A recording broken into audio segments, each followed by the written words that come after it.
And his talk is The Birth of Human Beings with the Bab's Writings.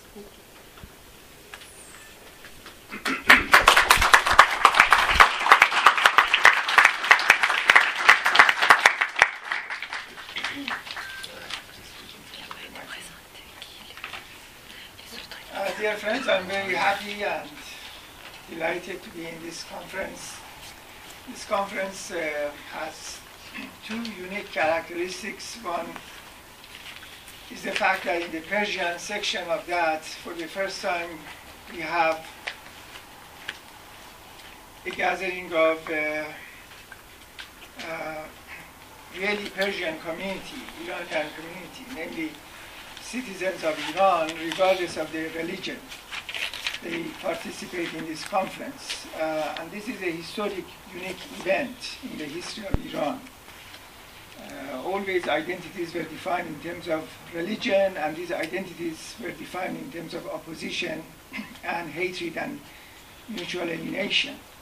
The idea that you have a conference related to the Persian culture sponsored by the Baha'is, but in which non-Baha'is from all different creeds and backgrounds participate, really is the mirror of the future of Iran, a glorious future which is foretold in the Baha'i writings. But I was happy also, particularly by the fact that in this particular conference, the English section of the same conference was very developed, very complex, and in terms of quality and substance and content and so on, was not a residual secondary phenomena parallel to the main event, but in terms of sophistication and quality and content was at least equal.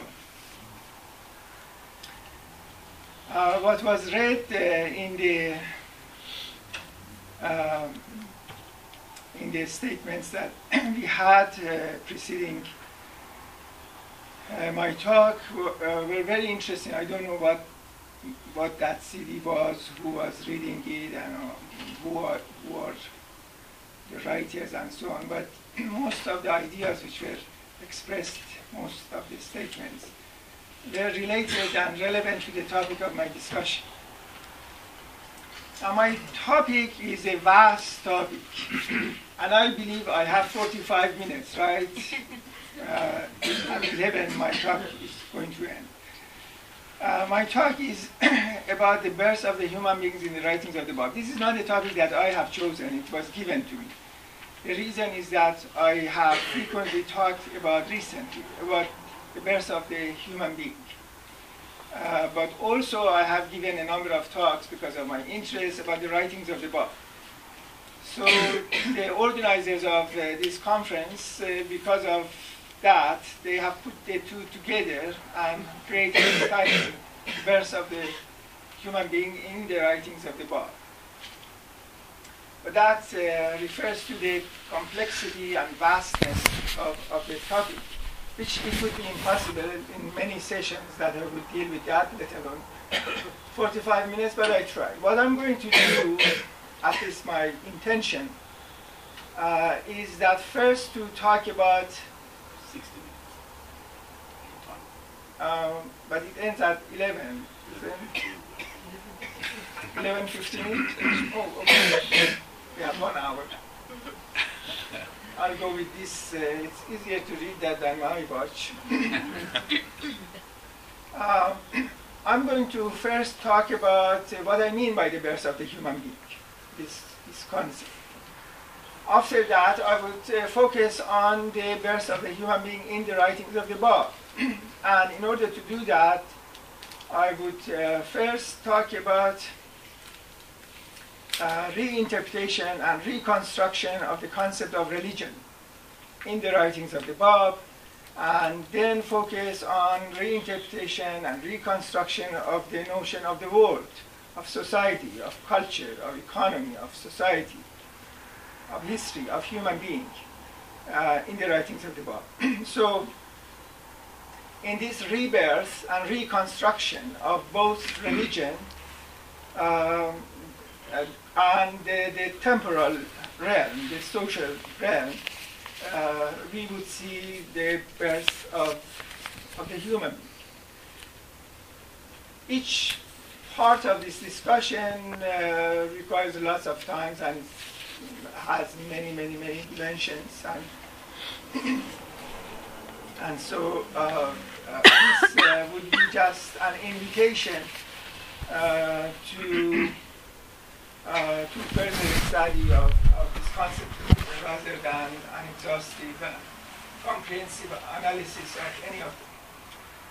Okay, let's start with the idea of the birth of the human being. What do I mean by that?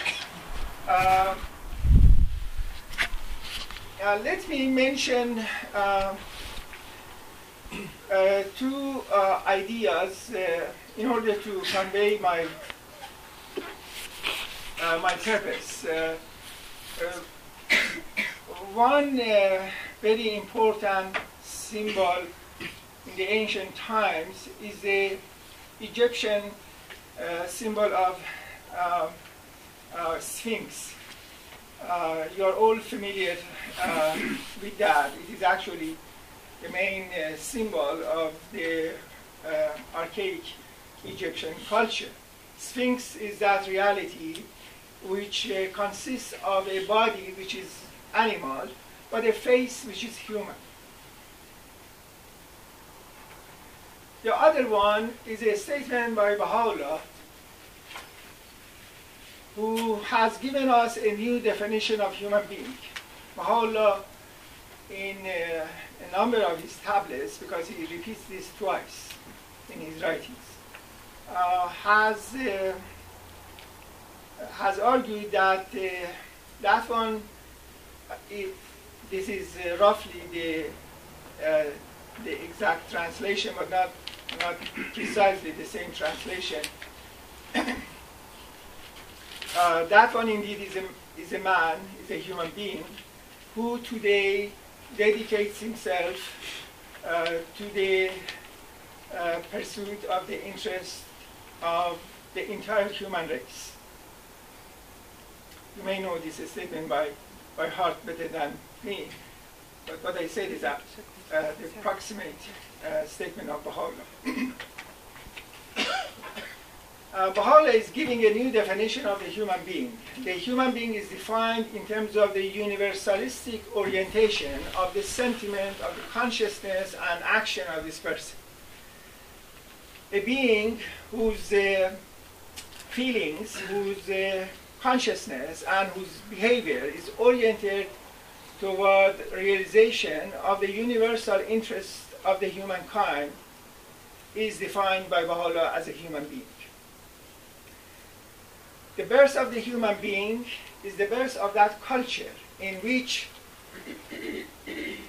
this being, this reality would be realized. Now, the Egyptian concept of Sphinx, from a dialectical point of view, actually has the same meaning. From a dialectical point of view, and the writings of the Bab are fundamentally dialectical. I don't have the time to discuss that issue. It's impossible, so I won't even begin that topic. But it is very important, in my judgment, if you read Hegel, the celebrated German philosopher, that would be much more useful in order to understand the writings of the Bab than reading most of the philosophical traditionalistic texts of the Islamic culture. The logic of the Bab is directly and holistically, fundamentally a dialectical logic. But that's a different topic. From a dialectical point of view, the concept of a Sphinx refers to the idea of the purpose of human history. The purpose of human history is the emancipation of human beings from the realm of nature, from the realm of body, from its animal nature, and the emergence of human being. The face of this sphinx is the face of the human. The body is the body of an animal. The idea is the journey and purpose of human history, in which out of the realm of nature, out of the realm of animal, out of the realm of material, natural characteristics that we have, the human consciousness, the human spiritual qualities would appear. The human face would appear. Human face is a symbol of human consciousness. So the emergence of human being out of the realm of nature, emancipation of human being, liberation of human being, emergence of human spiritual qualities, emergence of human being as a spirit, as mind, as love. That is the purpose of history. If you look at the world, if you look at the history so far, primarily history as it has been in various societies of the world, is defined by the fact that human being as human being had not been emerged. Namely, human beings have been living as animals, as a natural material phenomenon. We have reduced ourselves to the level of the body, to the biological realm, to the natural level. We have not conceived of ourselves as consciousness, as a spiritual qualities, as a spirit. We have not conceived of others as human beings. On the contrary, we have reduced others and ourselves to the realm of the body. Let's look at this phenomena very briefly. What is patriarchy? Patriarchy is this disease that universalistically have been plaguing human history, all societies. We have no society that has been immune from this disease. But what is patriarchy? Patriarchy ultimately is a spiritual disease. It's a mode of consciousness in which the right, the value, the social position, the opportunities of a human being is reduced, is defined, is determined by the biological characteristics of a person and its function within the process of reproduction. Namely, if you have a masculine or feminine biology, that phenomena is the determinant of your value. That is determinant of your rights. That is determinant of your social position. Patriarchy ultimately is the reduction of human beings to the realm of body, to the naturalistic realm. Namely, human being has not yet emerged as human being. This face of the Sphinx has not yet emerged. We are just the body.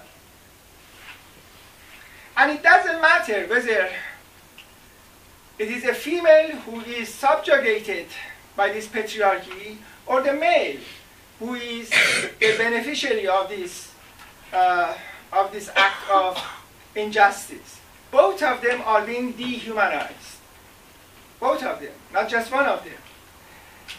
Within the system of patriarchy, the male prerogatives, rights, values, social position is also defined in terms of the biological characteristics of this person. Because this person is a male, therefore this person has these characteristics, has this right, and so on.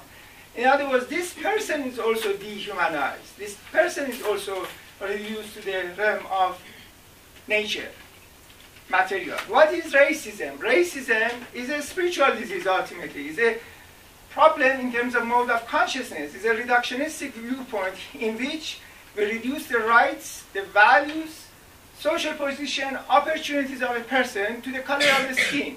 And usually these are even not real. These are imagined phenomena. But the assumption is that the biology, the material aspect of our life is determinant, defining features of our identity, of our reality, of our values. Spirit is denied. Consciousness is denied. Love is denied. Spiritual qualities are denied. We are reduced to the realm of nature. Emancipation from this nature, liberation from this nature, transcendence from this nature refers to the birth of the human being. This human being has not yet been born. The culture in which people conceive of themselves and others as spiritual beings, as human beings, has not yet been realized. What is a caste system? Caste system is precisely that form of social order in which the rights, the occupations, the opportunities, the social environment, everything of a person is reduced, is predetermined by the biological fact, natural fact of the place or the family in which a person is born. If my father, if my mother are these people belonging to this particular group, then the entire life of my own is predetermined. We don't need to be in ancient India in order to have this caste system, namely complete dehumanization of a human being. In any society in which class inequality is extreme and a rigid system, you have the same phenomena in a little milder fashion. The idea that the rights, opportunities, the destiny of a person is predetermined in terms of the fact that you are born in a poor family or a rich family. That means again that this society is reducing human beings, treating human beings, defining human beings in terms of the accidental, physical, material, biological fact of the birth and the place of the birth. Of course, the ultimate form of this dehumanization is nationalism. But this is the most invisible form of this dehumanization. The world in which we live, of course, have realized that sexism is dehumanization, has realized that the slavery is dehumanization. Slavery is absolutely commodification, objectification of a human being. Our world has realized that these are wrong. Our world has not yet realized that nationalism is disease. Nationalism, when it means that the rights, opportunities of a human being is going to be determined primarily by the accident of the place of the birth, is the ultimate form of dehumanization. A child is born in sub-Saharan Africa. The entire life of this child, whether this child has the right to remain alive 10 years from the birth, or is already dead because of high infant mortality rate, let alone the rights of education, the rights to have occupation, the rights for freedom, expression, and varieties of things. All these things are predetermined by the accident of the birth, the place of birth. Now this child has done nothing. So this phenomena is purely meaningless, absurd, and accidental. Another child is by another accident is born in a part of the world in which there are lots of resources and there are lots of social rights for everybody. And so the prospects of the life, the opportunities and so on are completely predetermined. Predetermined by what? This meaningless accident of birth. Baha'u'llah, this is the genius of Baha'u'llah, that in the middle of 19th century, when nobody was thinking, even nationalism in its serious form was in its infancy, let alone people think in a global way and can think about globalization. People now constantly talk about globalization, but they don't know what globalization is. The world in which we live doesn't know what is globalization. That's why half of the world are against globalization, half are for globalization, because we don't know what is globalization. Globalization ultimately is the birth of the human being. Emergence of a human being as a locus of rights, as a reality. When I am defined not in terms of my creed, not in terms of my sexuality, not in terms of my religion, not in terms of my nationality, not in terms of any other particular characteristics, but I am defined as a human being. The category of human being becomes a reality which is endowed with rights. That is the time that globalization has taken place. The globalization that Baha'u'llah was talking about is this type of globalization. Totally different conception of globalization than what is discussed in social sciences right now. In any case, Baha'u'llah at that time recognized that the most important basis of inequality, discrimination, and oppression in the world is going to be citizenship. The great progressive social theorists of the world were talking about at that time of class, of gender, of ethnicity, and the like, in discussing social justice, Marx, feminist discourse, and the like. And they are all correct, and the Baha'i writings are filled with these types of discussions.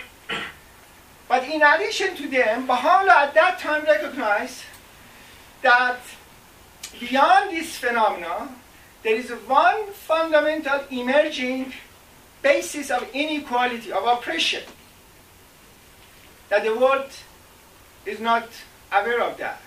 That is increasingly becoming the most important structural basis of oppression, inequality. That is citizenship, accident of birth.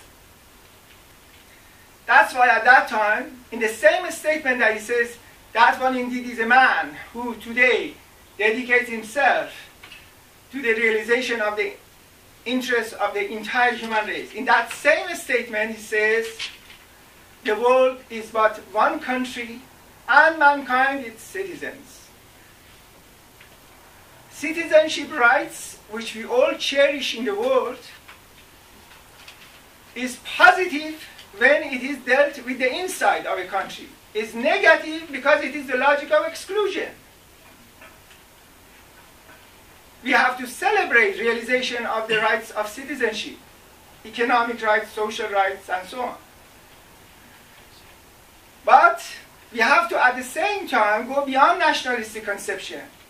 Realization of citizenship rights in the United States, for example, means exclusion of those rights to people who are not born in the United States or any other part, in Germany, in England. So citizenship becomes a language of violence, language of oppression. And Baha'u'llah wanted to eliminate that, together with other forms and bases of oppression. I emphasize this because nationalism is the most invisible form of dehumanization right now in the world.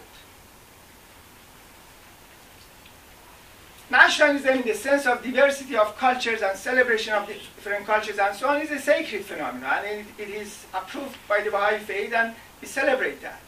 But nationalism, in the sense of extremes of inequalities, predetermination of unequal rights and opportunities for children born on this world, that is not acceptable to the Baha'i faith. For the Baha'i faith, when Baha'u'llah says the earth is but one country and mankind its citizens, the word that he uses is man alal ars. Man alal ars is not literally human being or mankind. It's translated as mankind. The literal translation of that is those who are residing on earth. Baha'u'llah is recognizing, is affirming our unity, not only in terms of our truth as a human being, which becomes universalistic in its definition, but also in the fact that there is one planet, there's one earth, one environmental system, and we are residents on this one planet. The relation that we have to the earth, the most materialistic, the most naturalistic aspect of our life, as a person who lives on the earth, that one also is reinterpreted by Baha'u'llah as affirmation of the principle of oneness of humankind. But we are all one. The distinctions that we have created, the social order that we have created, including in the form of economic and political nationalism and so on, these are arbitrary distinctions. They are fundamentally opposed to justice. And and ultimately different forms of dehumanization. This truth, of course, has been mentioned in all sacred scriptures. When in Torah, in the first page of Torah, God declares that we created human beings in our own image. God is saying the same thing that I have been talking so far. Unfortunately, followers of different religions, Judaism has said this, Christianity has said this, Islam has said this, all of them have said this. But none of them understood it. It was a meaningless slogan that they used and they are using, but they never understood it. The reason is that you cannot believe in patriarchy. You cannot believe in slavery. And at the same time say that God made human beings in his own image. This was the argument that Abdul Baha used frequently in his travels to Europe and America. He said that racism, for instance, is wrong. Because if we accept racism, then it means that since we are made in the image of God, that our truth and identity is the image of God, then God should have also a body, and that body should have a color. God should be either white or yellow or brown or whatever. But God doesn't have a body to have a color, and is transcending all these things. What it means? Then Abdul Baha says, therefore, color of the skin is absolutely irrelevant to the identity, to the truth of a human being. We, as an image of God, we, in terms of our truth as a human being, are not defined by the characteristics of the body, by being male or being female, by being white or being black or brown or yellow or any other color. Therefore, all these phenomena should be irrelevant in terms of definition of social positions, values, rights of a people.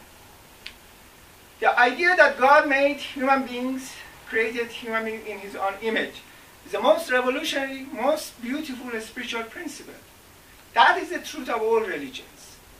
Unfortunately, because the followers of different religions were not ready to understand these things, emergence of the human being is a gradual process. And because we are human beings, it cannot be forced on us. We have to understand it. We have to evolve in that. So it's a gradual process. So religions of the past, cultures of the past, were presenting this principle in a gradual fashion. So their social laws, which were related to the limits of their space and their time, usually contradicted this principle. We have had mysticism in all religions, including Islam. Sufism is very famous in Islam. We have mysticism, very complex form of mysticism in Judaism. Jewish mysticism is very, very developed and complex. We have mysticism in Christianity. But mysticism so far has been an abstract mysticism. We all say that everything is mirror of God. But just like saying that we are all made in the image of God, we don't understand what this is. All our Sufis, at the same time that they say that we are all reflections of God, next page in their poetry talk about women as embodiments of evil. All of them, whether it is Rumi, whether it is Attar, or these are the greatest in the Islamic mysticism and in Persian poetry, all of them are like that. None of them question the slavery. Is the Rumi question the slavery? There is none of this who question slavery. How you can not question slavery? How can you not fundamentally argue against slavery and at the same time say that you are all made in the image of God and talk about mysticism? Mysticism so far has been an abstract, really meaningless cosmetic statement without substance, without concrete meaning. The Bab came, Baha'u'llah came, so that in the unity of the Bab and Baha'u'llah, that mystic truth becomes concrete. That is why mysticism in the Baha'u'llah's writings is inseparable from the idea of oneness of humankind, from the idea of the most great peace, from the idea of equality of men and women, from the idea of social economic justice and the necessity of developing a global consciousness and so on, which I'm not going to talk about those things. Okay, time is flying and I have not started really the main topic. But it is easy to say the birth of the human being, what it means, to say a statement and then forget it. Just as for more than 3,000 years, people were saying human beings are made in the image of God, and then they never understood it. They forgot. That's one of the reasons that I'm a little bit repeating, a little bit elaborating, a little bit, because this requires hundreds of hours of discussions. But in any case, emergence of a culture in which human beings are defined as a spiritual beings, not as material, not as a biological, not as a natural thing, defined in terms of their consciousness, mind, and spiritual powers. That is the birth of the human being. I want to discuss now very briefly how the birth of the human being in the writings of the Bab is realized. It is really through the writings of the Bab and Baha'u'llah. These are twin revelations and inseparable from each other. In a very beautiful fashion, actually, this conference is about the guardian, beloved guardian. And what is, although I'm not talking about guardian in any way, but the guardian is the symbol of the unity of the Bab and Baha'u'llah. You know that biologically, it's both from the family of the Bab and from the family of Baha'u'llah. In him, these twin revelations, the reality of these twin revelations, the unity of these twin revelations is realized.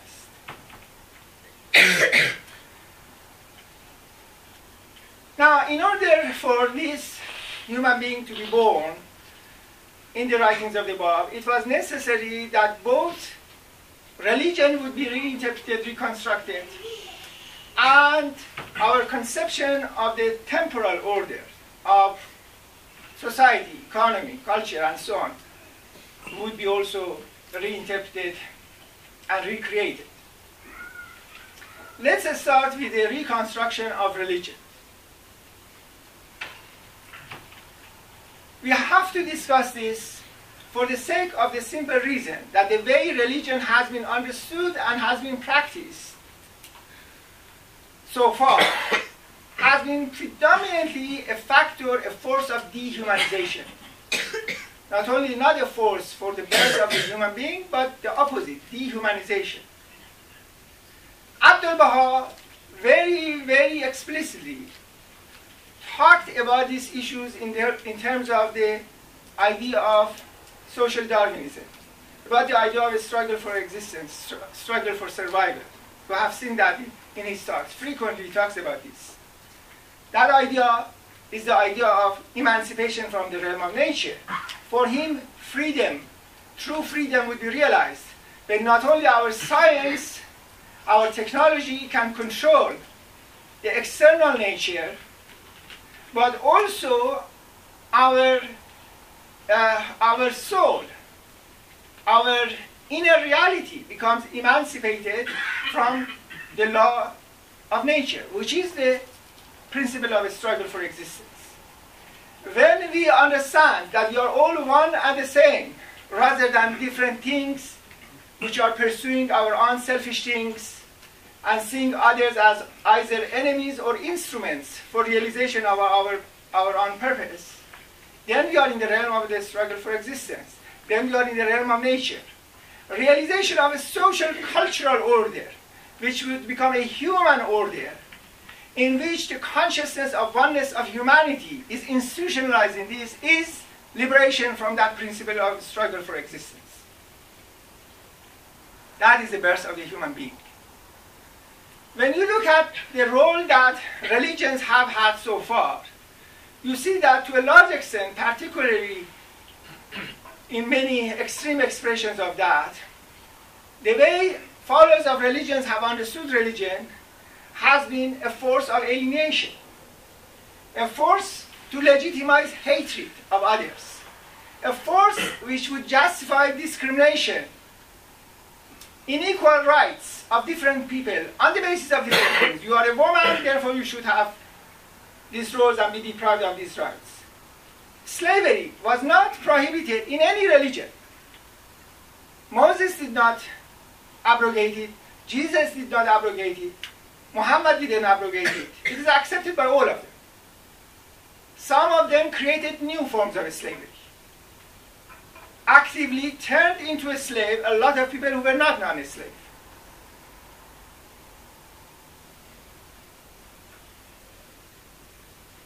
But the idea that identities are defined in terms of religion, but becoming religious ultimately meant developing a consciousness and identity which would separate and alienate yourself from the others, this is actually the principle of a struggle for existence. What is the function of religion? The true function of religion is to help us to go beyond our materialistic, selfish struggle for existence character, our separation from each other, move us towards our unity, move us towards God, the direction of the reality of our beings, which is the divine revelation.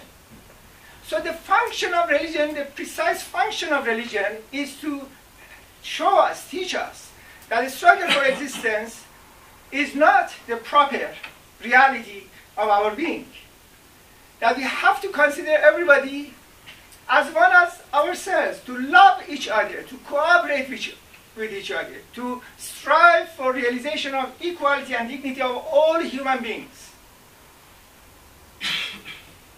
You look at varieties of religions and followers of different religions. As I mentioned, all religions says that God made human beings in their own image. That means that the truth of all religions is the birth of the human being. But the way the followers of the religions understood their religions primarily has been a force of justification of hatred, inequality, understanding the non-Muslims, for instance, as dirty, as polluted, as najas, or Iranians say najas, or najas in its Arabic form. They are polluted, they are untouchable, means that. The idea of apostasy was a law practiced in Judaism, was a law practiced in Christianity, not only in Catholic Church, but also in Protestantism. Early Protestantism, by Calvin himself and by Martin Luther, they ordered burning of the apostate. It is not that they reacted against every aspect of the Catholic Church. The idea of apostasy was not questioned by Protestantism. Fortunately, Christianity went beyond that. But the idea of apostasy is that if you are born in a religion, you change your religion, you have to be killed. This is an idea that all Muslims throughout the history of Islam have defined as an Islamic idea. And unfortunately, in many parts of the world, they are practicing that. Now, what does it mean? Apostasy. What does it mean? It means that thinking, consciousness means the greatest crime. It's the greatest crime to be able to think. It is the highest forms of dehumanization that you can imagine. Namely, thinking and consciousness, use of your reason. The idea that religion, belief is something which has to be chosen. And chosen out of the personal investigation, personal decision. That you are not born in it.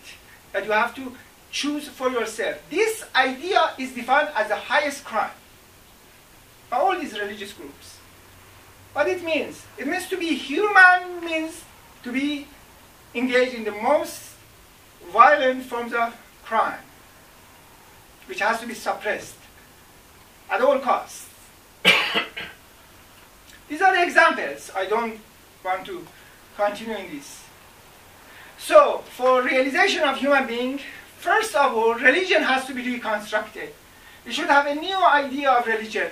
Religion should be reinterpreted. That's what the Bab did. That's what Baha'u'llah did. And the realization, ultimate realization of this becomes Baha'u'llah's revolutionary statement. I mean, he's a prophet who is bringing a new religion, but a principle of this new religion is that if religion wants to become a cause of strife, of hatred, it is better not to have religion. This includes to the Baha'i faith too. Any religious consciousness, if it wants to bring strife and hatred and resentment and so on, divide human beings, it is better not to be. This is what the founder of the religion tells us. It is better not to have religion if religion wants to have this function and have to create these types of sentiments and ideas and so on. So, very briefly, I'm going to address the idea of this reconstruction of religion in the writings of the Bab. The way I tried to do that, I had the same talk in Persian section, but I had 2 hours. Of course, I couldn't finish my discussion, so it was left incomplete. But I'm trying to mirror that here a little bit in more intense fashion. The way I did that, I looked at what is defined as the pillars of the faith, fundamental principles of the faith, of religion, in Islam, because the Bab emerged in a Shia community in Iran. And to show how the Bab absolutely and categorically revolutionized this, created the exact opposite of what people usually have perceived their pillars of the faith, their principles of the faith to be. I'll be very brief on this, but what is important is that this reconstruction is so fundamental, holistic, and comprehensive. The Bab didn't touch one aspect, to reform one aspect of religious consciousness. He changed the entire structure. The 5 pillars of the faith, according to Shia Islam, one is the idea of the unity of God. The second one is the idea of prophethood. That Muhammad is the prophet of God and is the last prophet. The third is the idea of the day of judgment, the day of resurrection, the last day, when history ends and people are brought into God for justice and sent to heaven or hell. The fourth one is the idea of imamat, the idea that after Prophet Muhammad there will be imams. The last of them will be the 12 imam. This 12 imam has been born about 12 centuries ago, has been alive physically in the world, and sometimes in the world would come back in order to create justice in the world when the world has been filled with tyranny. And finally, the idea of justice. That God is just, and that means that there is some minimum levels of freedom for human beings, as well as a few things in relation to the concept of justice, which I'm not going into details. Now let's look at this very briefly. The first one, I begin with the concept of imamat. How about that? Imamat. The idea of imam. What is distinctive about all these 5 principles, the way a normal Shia and a normal Muslims, Sunni Muslims reject 2 of them, but they believe in the 3 of them. The way they understand it is all opposed to reason. That is the paradox in the Islamic consciousness, because for Muslims, the pillars of the faith, the principles of the faith should be accepted through reason. It's not a matter of imitation. The branches of the faith, the secondary things you have to imitate from the clergy. But the principles you have to independently accept through reason. So the idea is that they are in accordance with reason. But when you look at it, the way they define it is all of them, all the 5, are fundamentally opposed to reason. Namely, the concept of religion in their consciousness belongs to the stage of the childhood of humanity, when we are really just in the realm of nature. Reason, consciousness has not yet emerged. What the Bab did, that was the fundamental transformation, that he reinterpreted in all these ideas so that now they become compatible with reason. The idea of prophethood. The way Muslims understood it was the idea that Muhammad is the last prophet. Now this idea, by very nature of it, is both dehumanization of human beings and, of course, rejection of reason. Rejection of reason and dehumanization, because human being, as human being, is defined by the fact that we are creative of our destinies, of our life. We are not part of nature to have a fixed nature, and therefore our life would be predetermined. The form of this dehumanization of humans is called traditionalism, discussed by varieties of sociologists, the best of them Max Weber, which I'm not going to discuss. But what is traditionalism? Traditionalism means that I have to live in a way which my forefathers have lived before. Namely, the way that I live, the way that I think, is not a matter of my choice, my deliberation, use of my reason, use of my consciousness, but it's something which has been in the past. Past determines present. I am determined by external factors. This is the characteristics of any animal. This is the characteristics of any mineral, any vegetable. But human beings, we are cultural beings. Cultural being means that our laws are created by us. They are not natural things, that we create laws. That's why democracy makes sense. Because we, human beings, create it. And therefore, participation of all of us in determination of our life becomes relevant. The idea that a prophet is the last prophet means that the laws, the principles, the doctrines, the rules that has been occasioned 1,000 years ago, 2,000 years ago, 3,000 years ago, has to be eternal determinant of the life of individuals, society, social structure forever. That means absolute form of dehumanization, traditionalism. This traditionalism is a rejection of the humanity of humans. And of course, it is opposed to reason. Namely, any prophet of the past, as I mentioned, you find so much statements defending patriarchy, defense of slavery, and lots of these inequalities in terms of religious belief and the like in all these religions. So if these religions are the last religions, that means that the will of God is to prevent realization of human rights, of justice, of progress for humanity. God becomes the greatest enemy of human being. Religion becomes the greatest enemy of reason and human being. Nothing would be more anti-human, anti-reason than God. If you believe that the religion is the last religion, that is really murder of God, murder of religion. And when people, of course, become agents of this consciousness, they have to force the ideas of traditions on society. And you have to only use coercion. There's no other way.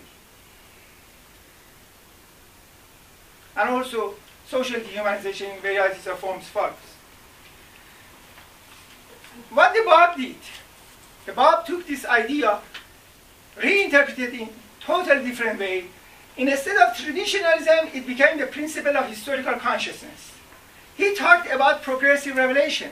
He talked about the fact that all prophets are one and the same.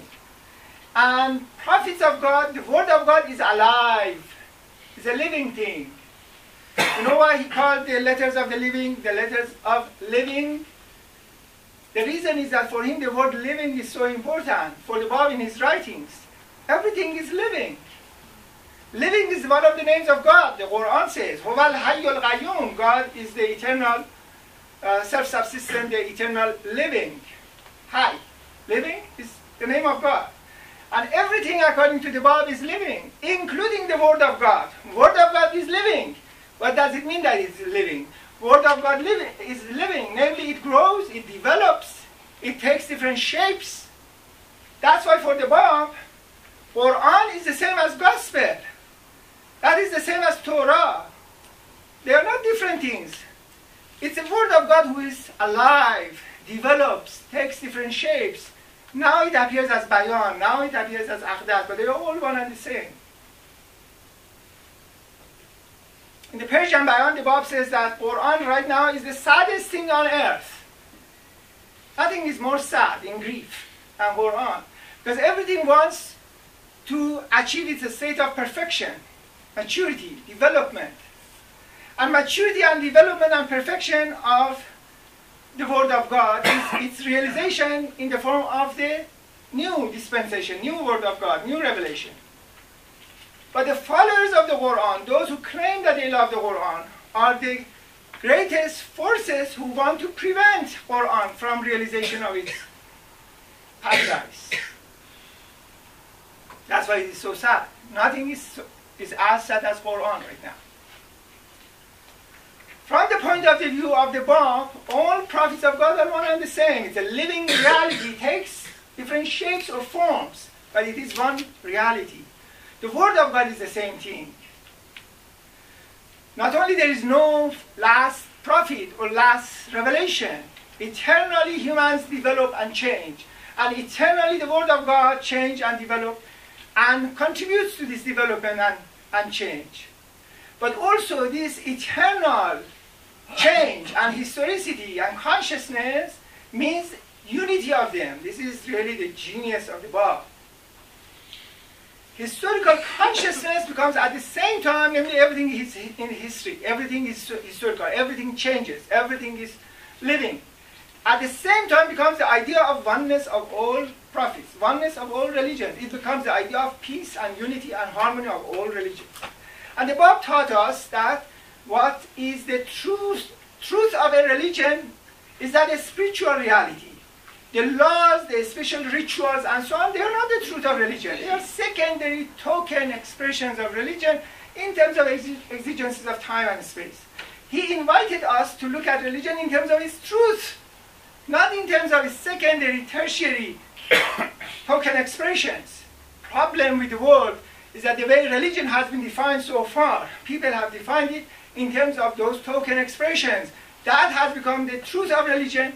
And then the real truth of religion, which is principle of love, unity, that has been sacrificed in the altars of this distortion and destruction and murder of religion.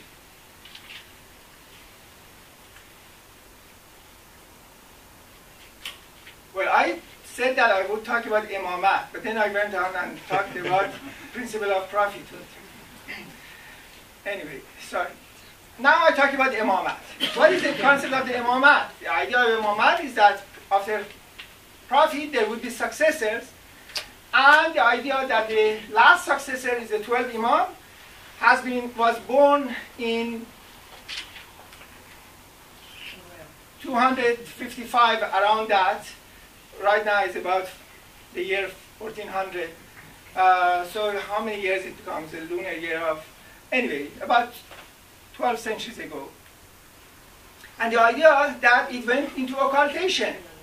But it is alive in this world, with body. It's an old man, this 12 Imam.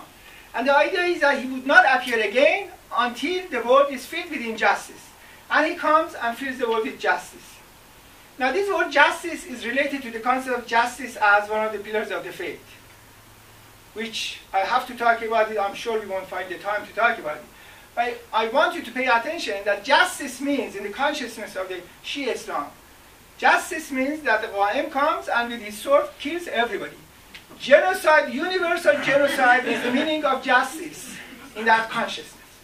Never question, I mean none of them question this. Justice means universal genocide. That is the meaning of justice. Not according to Bab. Now look at how the Bab reinterprets this concept. Now this concept obviously is against any reason. However you take reason, this idea that this child, this imam was born at that time and so on, is meaningless. And also it is a ridiculous idea that a wise God would make a person to live and in occultation. At the same time nobody can see him, nobody can talk to him. The only way that people can see him or talk to him is through their dreams or something like that. And in that case, there's no need for the physical presence of that person. That God becomes a silly being in this whole idea. look at how the Bab defines it, reinterprets that. The Bab has a book called Sahife Ja'fari. The reason that the Bab has called it Sahife Ja'fari is that the sixth Imam, which is called Imam Ja'far, Imam Ja'far Sadiq has mentioned, according to Islamic traditions, that during the time of the occultation, absence of the 12th Imam, people have to recite a prayer. And the purpose of this prayer is to hasten the return, the coming back of the Imam, so that justice and goodness would be again realizable. Somebody asked the Bab to write a commentary on this prayer. One other name of this book is Sharh Du'ai Ghaibat, commentary on the occultation prayer. Magnificent work of the Bab, like all his Bab has revealed so much. I don't have time to say that, but you guys have no idea, not even a clue of how much he has revealed. He has revealed as much as Baha'u'llah has revealed. Baha'u'llah revealed what he has revealed during the 40 years. The Bab has revealed as much in terms of size quantity in 6 years or 7 years. The intensity of the revelation of the Bab is just incredible, unbelievable, unbelievable. But 95% of his writings are in Arabic. Only 5% is in Persian. But his Persian writings put together is more than Quran and New Testament and Old Testament all put together. Just an unbelievable reality. When we become familiar with the writings of the Bab, our understanding of the faith becomes revolutionized. We don't know what is the Baha'i faith, my friends. We don't know. We have neither in Persian nor in English. Don't think that many of you don't read Arabic or Persian. That's the problem. It's the same for Persian-speaking, Arabic-speaking friends. It's a faith for the age of the realization of human beings, not for childhood of humanity. So we don't have one book. We have a library, as a friend would say. So in any case, see how the Bab interprets this. And if you understand this, that is sufficient for all my discussion. The Bab says that the way God has created us in our primordial reality and truth is that we are perfect. We are nothing but divine revelation. We are this pure mirror in which divine reality, divine attributes is manifest. So we are a reality in which nothing can be seen except God. So we are sacred, we are perfect. There's no deficiency in us. That's the way God created us. Beautiful, sacred, all perfect. He says at this stage, this is the stage of the Imam, realization of the Imam. Imam is the truth of you and me, as God has created us, as the revelation of God. That's the truth of me. The truth of the human being is a divine revelation within us. We are all one and the same. And in all of us, nothing can be seen except God. That is the Imam. That is the birth of the Imam. However, because of preoccupation with the material world, we forget our own truth, our spiritual truth, our truth as divine revelation. Because of this act of forgetfulness, because of this self-alienation, as Hegel and Marx would talk about it, self-alienation, we become estranged from our truth. We have the stage of the occultation of the Imam. It's the age of tyranny. Because we have been self-alienated from our own truth, now we have to do something about it so that we would regain our truth again. We overcome this self-forgetfulness. We rediscover our true identity. How we do that? Our truth is this spiritual reality. So the only way to do that is to engage in the spirit of prayer. Prayer that you read in order to hasten the coming back of the Imam, the return of the Imam, the advent of the Imam. Prayer for the Bab is the spirit in which the finite connects to the infinite, in which we as a phenomenal material being rediscover within ourselves our spiritual truth. What is the function of prayer? The Bab says, my friends, and this is related to the concept of the unity of God, which I'm not going to discuss, that when we engage in prayer, the ultimate level that we reach, our prayer is always towards God. We want to become close to God, union with God, we address God. But for the Bab, he says it in Persian Bayan explicitly, we never can become close to God. We can never achieve God. So what is it that in this prayer really we can achieve? What is the highest station possible for us in terms of our worship, prayer, to reach to? He says the highest stage beyond which we can never go is realization, getting close to the sign of God which is present within our own heart. To reach to the truth of our own selves, to move from our material, phenomenal existence towards the true spiritual reality of our own being. That is the purpose of prayer. That is the ultimate God that we can reach. We cannot reach to the essence of God. We can reach only to the revelation, trace of God within our own being. We can't go beyond that. And this is the purpose of prayer. So Imam is in occultation. You have to now recite this prayer for the purpose of hastening the return of the Imam. So the story of the 12 Imam becomes not a story of a historical event. It becomes definition of the existential reality of all human beings. See how the Bab looks at human beings as sacred and beautiful, as endowed with rights. If you understand this, here, for instance, knowing about doctrine of self-alienation, self-estrangement, Enttäuschung, Entfremdung, and so on in the writings of Hegel, Marx, and so on, becomes very useful. The more you know those things, the better you can understand the complexity and beauty of these ideas. In any case, this is, for instance, how he redefines the concept of imamat, just as he redefined the concept of prophethood that I mentioned.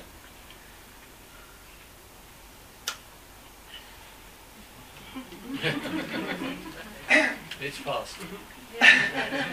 So in 2 minutes that is left for me,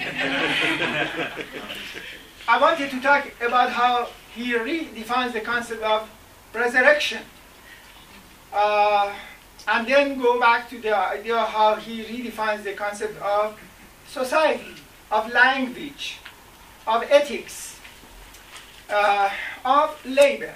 You know, these are fundamental characteristics of a human being. The human being as a human being is defined in terms of labor. The fact that we have economic institutions, we have technology, we produce a society which is not in nature. Labor means going beyond nature and creating the world in terms of a spirit. Language is a human phenomenon. Art is a human phenomenon. That is why all these things are central discussions of the Bab in all his writings. Language is a fundamental issue in the writings of the Bab. I have discussed a little bit of these things in Gate of the Heart, since I can't have time to discuss it. He reinterprets and he reconstructs the concept of language. Labor, he reinterprets and reconstructs it. Contrary to Marx, for instance, who defines the essence of human being as labor, but he understands labor and human being as purely an economic, materialistic phenomenon. For the Bab, it's the exact opposite. Labor is a spiritual concept. Labor means realization of a spirit on the world. The realm of material, natural reality has to be transformed in terms of consciousness. Image of the spirit has to transform the world. The world becomes spiritualized through labor. For that reason, labor for the Bab is a spiritual process. That's why he says that you have to act the same way that God acts. And how God acts, I say this and end it. How God works.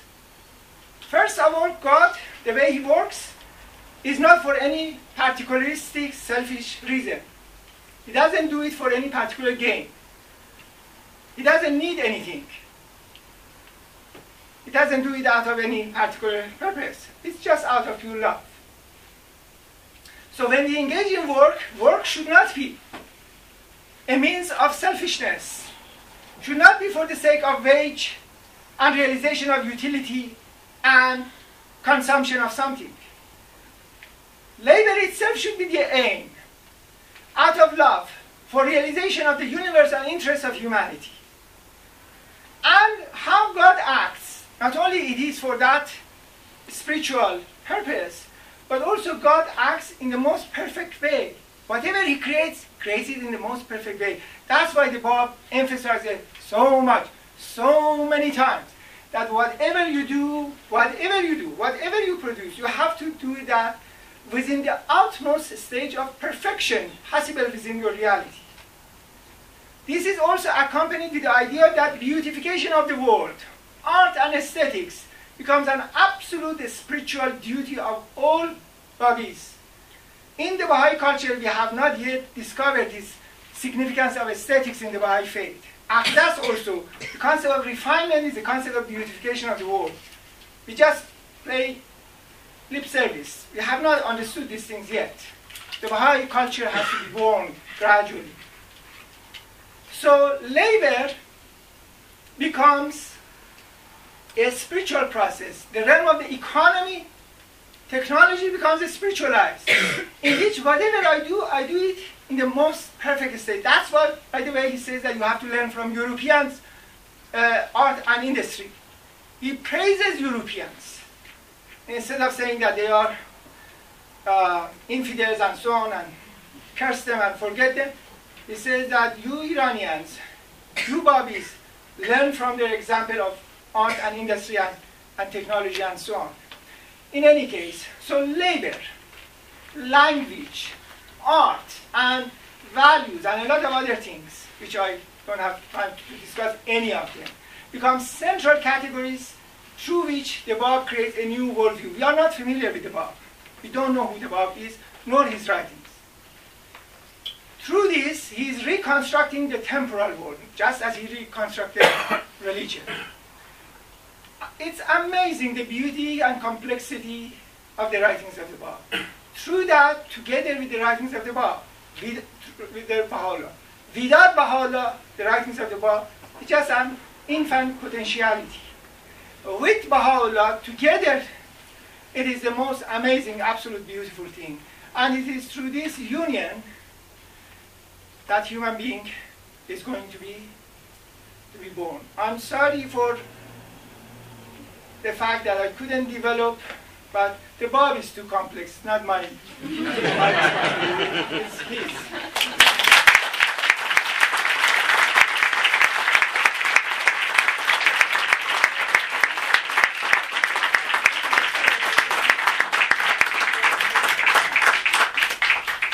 I'd like to thank Dr. Saidi for his talk, which presents very logical arguments regarding religious purpose.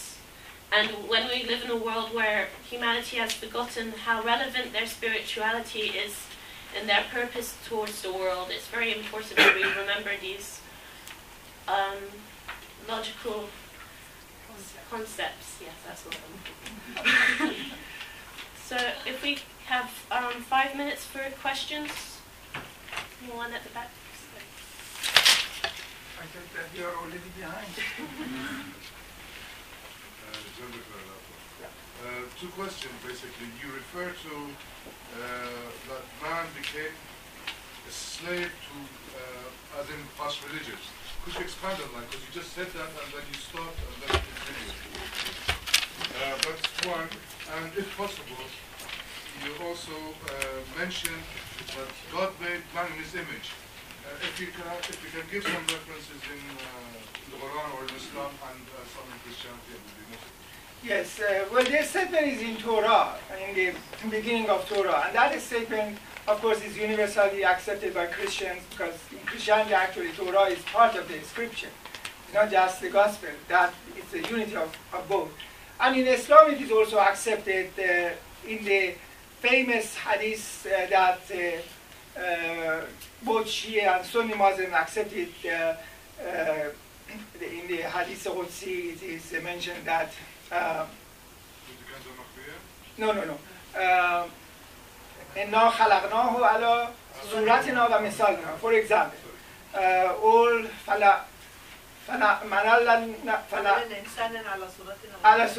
we have the expert here.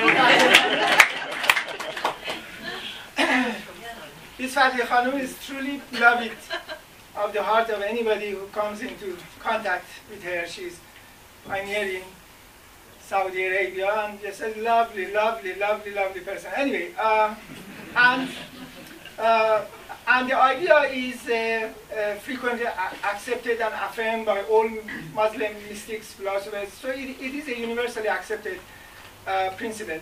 Your first question is, in a sense, the entire discussion that I had. But all past religions suffer a fundamental paradox, because the truth of all religions is the idea of the sacredness and dignity of all human beings.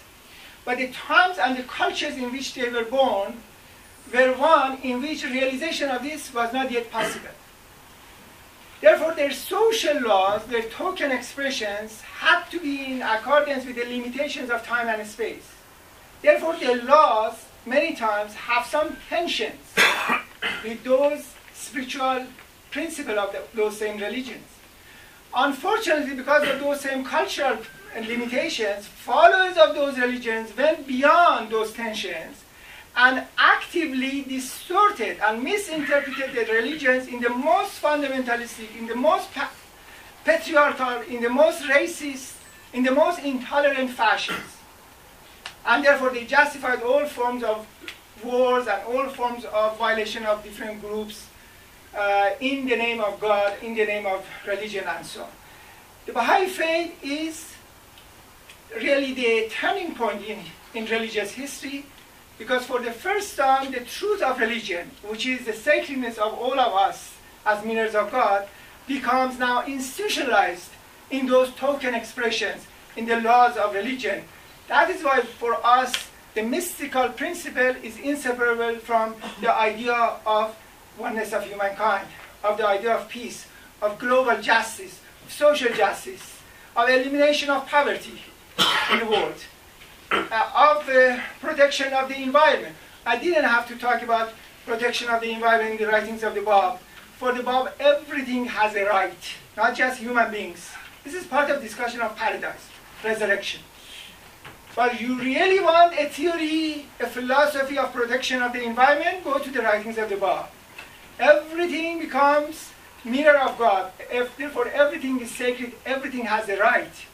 Everything has to achieve its paradise.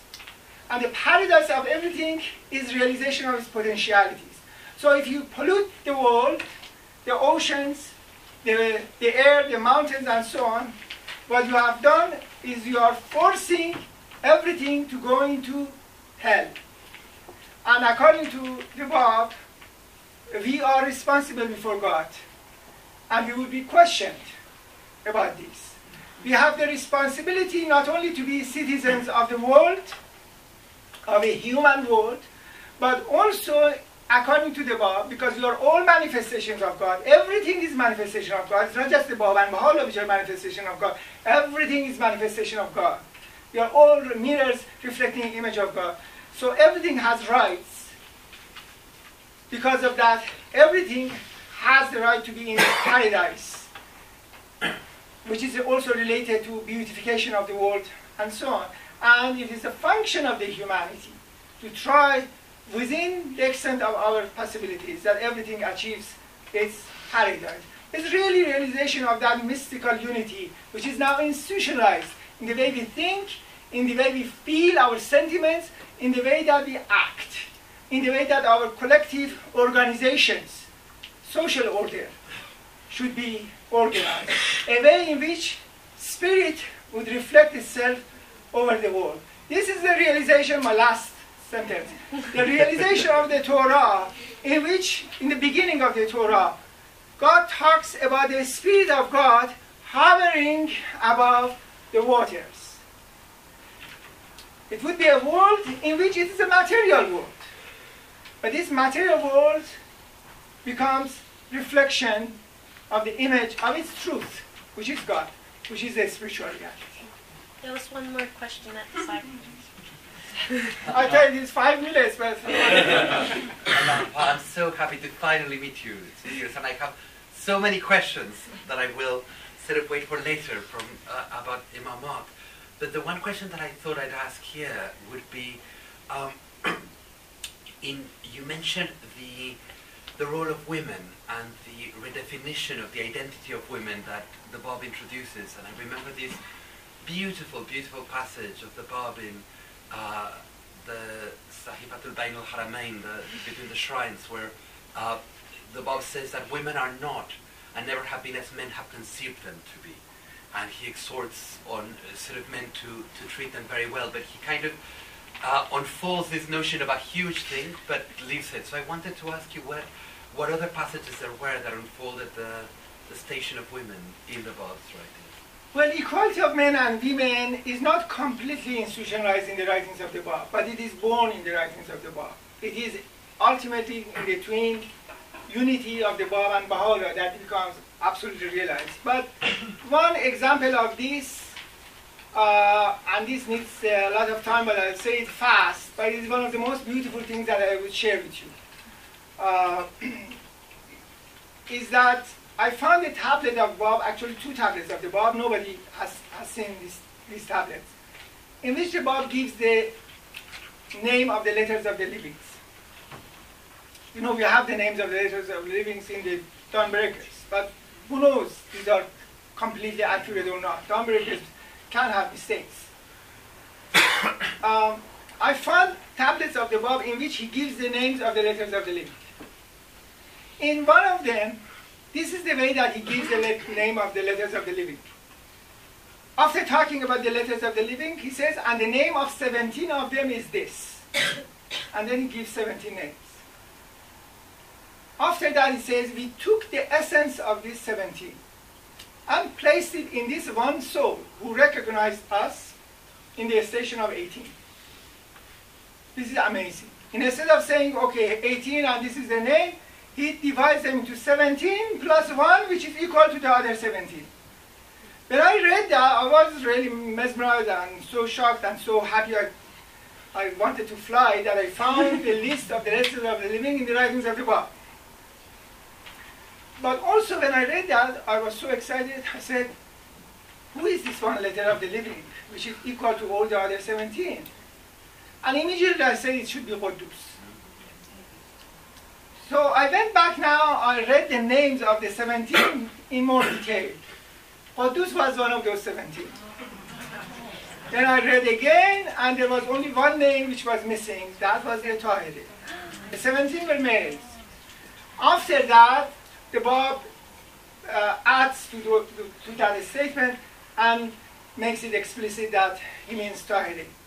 This is the way that this 25 years old merchant of Shiraz at that time sees women.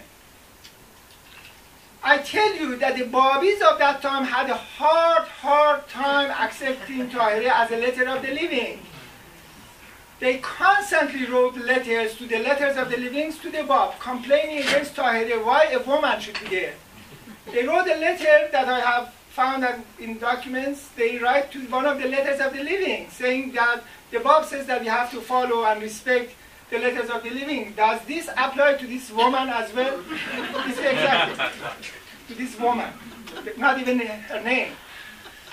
And they constantly wrote letters complaining against Tahiri, because Tahiri was not just a letter of the living. She didn't sit there and it's just a letter of the living. Tahiri was this most revolutionary, active figure, for going to places, engaging in debates, announcing the end of Islam, so revolutionary, writes works of apologetics and so on.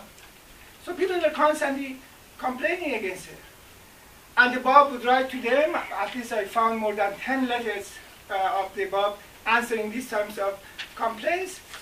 And one thing that is common in all these letters is that he says Tahiri is, and he uses the word Tahiri. Tahiri is the is the forbidden tree of knowledge. And you are incapable of understanding her. Leave her alone. And if you are familiar with the writings of the Bab, you know that this forbidden tree of knowledge means the station of ahadiyat, this absolute level of unity in which God is there without any essence, without any qualities and so on. Nothing can approach it, nothing can understand it. And Tahiri is defined in terms of that station. The station of Tahiri has not been yet discovered in the Baha'i community. None of our histories, none of our books have understood Tahiri. Tahiri is a category by herself.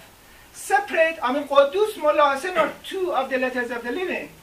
And the Bab is defining Tahiri as the sum of these 17. So he says, and the name of 17 of them is this, beginning with Muhammad, because Mirza Hussain Boshruye, Mullah Hussain Boshruye. His real name is Muhammad Hussain. That's why the Bab calls him always Muhammad, not Hussain. Anyway, he gives the name of 17 and then he says, we took the essence. And now, akhazna, jawhar haze sab'at wal ashar, we took the essence of these 17, وَأَوْدَعْنَاهُ فِي هَذِهِ النَّفْسِ الَّتِي أَجَابَتْ, till the end, and we placed it in this one soul who recognized us in the station of 18. This is the truly revolutionary birth of the human being that I'm talking about. But the full realization of this is in the writings of Baha'u'llah.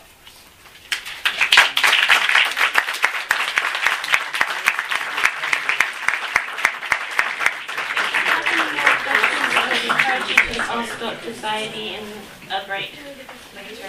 One last announcement. The next presentation will start at 12 and the subject is Towards a Global Society, Perspective of Shoghi Effendi by Dr. Bazdi. Thank you.